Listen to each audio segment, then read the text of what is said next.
Good afternoon, everyone, and welcome to the first in the series of the BCO NextGen bite-sized webinars.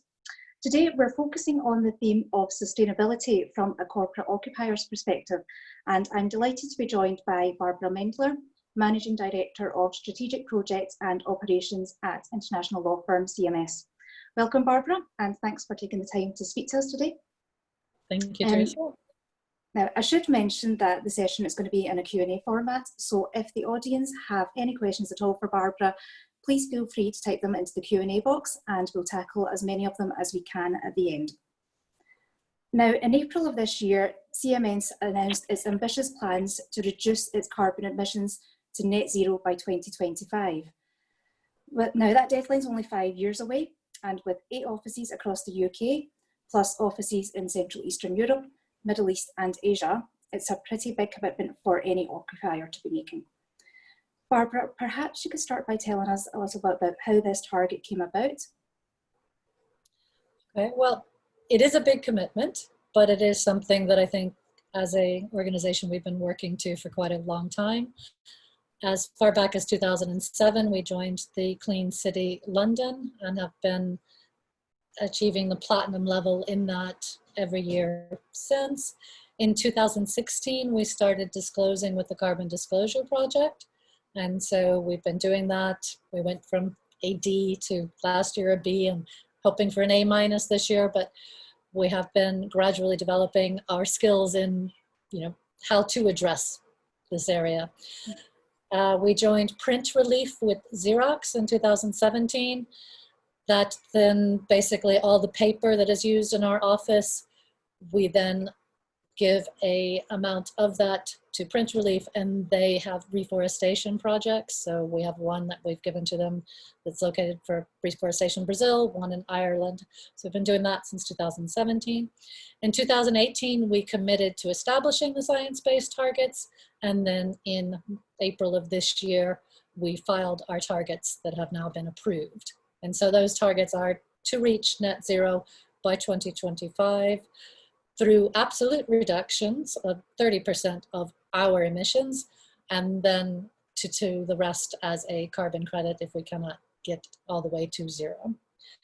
CMS has also signed up to the UN Global Compact, which covers not just climate change, but all of the UN's 17 sustainability goals. So it's something we've been doing. We've been doing the required ones with the UK government as well for like ESOS and SECR, but this is something that's been fundamental to the firm. We have several partners who are specialists in environmental law and action as well. So it has kind of been a key point for us. And that's a couple of years of steady progress that you've been making. And have the firm put in place any particular programs or initiatives to try and drive this and to reach this target in 5 years? We have several of them related particularly to the buildings. So we have some, we call a widget that is attached to the building management systems that then kind of goes through and looks at our particular areas to figure out where we might better turn lights on and off, have the air conditioning on and off at different rates so that we can use the minimal amount of energy within the buildings. We have some of our buildings in the UK are not as newly refurbished, so we are going back in and we have projects to replace lighting with more efficient LED lighting and to have the sensors so that you wave your arms every time you're too still, but the lights come back on. So we have that in progress. We already have achieved a no waste to landfill program in the UK, and in the UK we are 96% using renewable electricity across the UK and all of our 9 offices. So we have that part going. As an organization, we don't have a fleet of cars. We have kind of 3 cars in the whole organization, and those are gradually being converted to electric vehicles as their leases expire. The other area for us where we have a lot of carbon is, as a professional services, has been the travel. And so that's something that we're focused on reducing the need for travel, as well as working with airlines and determining our travel based on whether an airline actually has reduced their output. And so some of them are doing that through different engines and different flight paths and all. And so you're starting to have a choice along with the price of the ticket of whether or not that airline is in fact working towards an environmental goal. So that's some of the projects we've been doing in that area. And it can't be easy trying to encourage individuals to change their behaviours. Have you done anything to try and tackle that? We have Penelope Warren, who's our senior partner, came up with the idea last fall. So we developed what we called the Test the Temperature app that we rolled out to all of our staff, where they can go through and basically it asks 10 questions in different areas of your life, and you at the end of it kind of get a scale rating relative to others as to, okay, how big a carbon footprint do you have as an individual? And those who do commit to try in the subsequent period to reduce theirs by 10%, we go ahead and plant some more trees with the Print Relief program. So that is one of the things we've been doing. We also have done a fair amount of internal campaigns to make sure everybody is aware of what things we have done and are doing. When we moved to Cannon Place, we had to convince everyone that they didn't need their own trash bin at their desk, because that then allowed us to better separate the trash, recycle, and that has led to us being able to say that we don't send anything to landfill. So that met with a bit of problems at first, because everybody still wanted to have their own bin, but we did get through that. So it's the small things sometimes that are more difficult. Some of it's been quite easy. We've gone with the plastic-free London City initiative recently. They started that in 2019, and so we moved over to vegieware, which I think everybody, has been quite enthusiastic about it. So I mean, I think we're quite lucky that our firm and our people are very much behind it. Yeah, so it's generating a culture in the firm that everybody is aware and working towards net zero. Turning now to the offices in CMS's portfolio, we've had some new offices, including the headquarters, Cannon Place in London, some new offices in Singapore, and Sheffield, I think, is on the cards as well. We've also got some older offices like Edinburgh. And what considerations are given around sustainability when CMS are choosing premises, whether that's new premises or whether to stay in existing premises? Could you talk us a wee bit through that process, from picking a building and also through the design of the fit out? Okay. Since around 2015, we came up with kind of a checklist of sort of the minimum requirements, and then we've been expanding that over time. One of the things we're quite interested in is having an office that's quite biophilic. So if you don't mind, I'll show you a picture of the Singapore office, which is a great example. It doesn't happen everywhere, but it is something that I think was quite exciting. Let's see.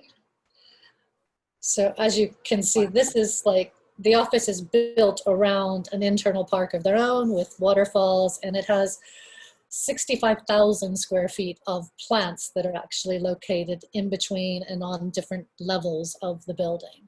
And so this one has a LEED LEED platinum rating, as well as a BCA green rating, which we do tend to look in our buildings for those that have either LEED or BREEAM. In the UK tends to be quite strong for us, or in some of the jurisdictions there are kind of a local equivalent. So we look for those sorts of things in it. We do look for the business management system, the building management system of the premises to be able to track as much as possible. So new buildings will have quite up-to-date systems. Sometimes an older building will actually go ahead and fit one in, and so then you can have a better picture of the usage of your space, and that is quite key for us to be able to kind of figure out where we leak energy, as it were. In Sheffield, we're in one of the best buildings for conservation. So it's on, because we're renting from, it's the one we're moving into, so not our current one, but the one we're moving into, we're renting it from the Sheffield Council. So it's in the district heating loop, which is a recognized, highly efficient system that they developed in the early 90s, but it still operates. They have all of our waste goes to an energy recovery facility outside of Sheffield. So anything that's waste and can't be recycled, I mean, it doesn't go to landfill, we already had that, but this now goes to this facility that then converts it into electricity and feeds it back into their whole heating loop. So it's quite exciting. And the building itself is one of the highest ratings. It's an A building in terms of UK energy efficiency. So it's quite nice. We're very excited to be moving into there. In terms of the materials in the fit up, I mean, we've had lots of mergers, as you might have heard about. So we have tried in all of them and with our new fit outs to either reuse or regenerate furniture that we have. And so if we have too much in one location, we have found it's actually cost effective to move them to other locations as well. We tend to purchase, if we can, kind of reconditioned furniture as opposed to always going for something that is new, especially when it is often, I mean, we don't purchase anything that we feel is of lesser quality, and it's not being done as a cost initiative. It is being done as a conscious decision, because we have found, you know, when you do want to not have office furniture that you've used, it can be quite difficult to find a good way to move it on. We've given a lot of ours to schools. So Bristol located a lot of their soft furniture when they've done a recent upgrade to the local school library. So they gave them all the couches and things. Our Kiev office has sent a lot to the local schools around the city of Kiev. And Cannon Place, we have some arrangements with the Hackney City and the Whitechapel Mission to help them. So we give them a lot of our equipment that we don't need. We also, in a fit out, do want a considerate contractor, and we do go through a lot of the materials. So particularly there's been a lot of innovation in carpet tiles. They can be made from fishing nets and all sorts of things. So we try to encourage our suppliers, and we go through with them to vet what types of products they're suggesting in terms of the fit outs. Great. This whole system of programs and checks and decision making in that process that helps the firm achieve that net zero target each time we move office or do a refit of an office.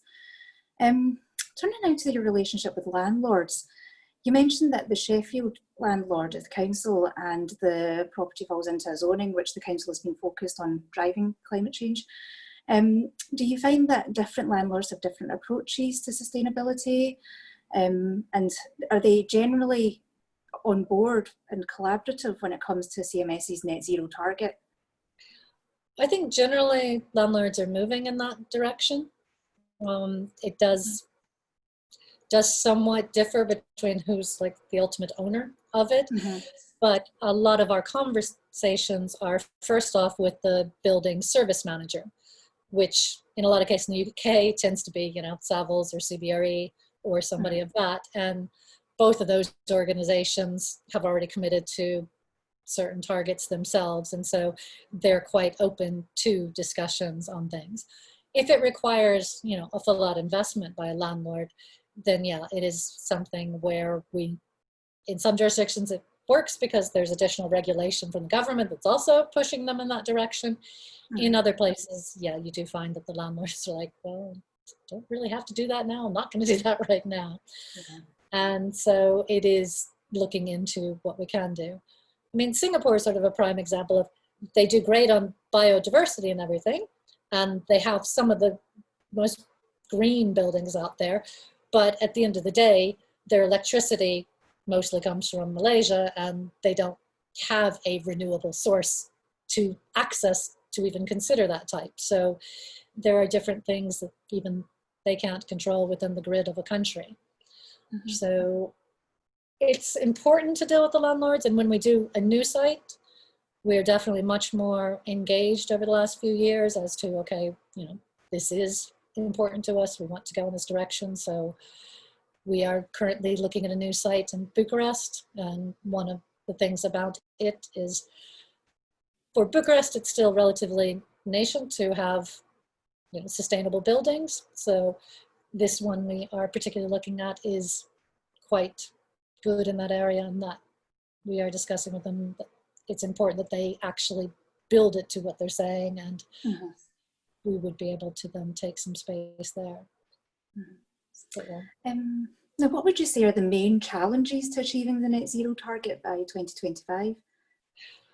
In terms of the things that we can address ourselves, most of it will be around travel and how we have less emissions out of that.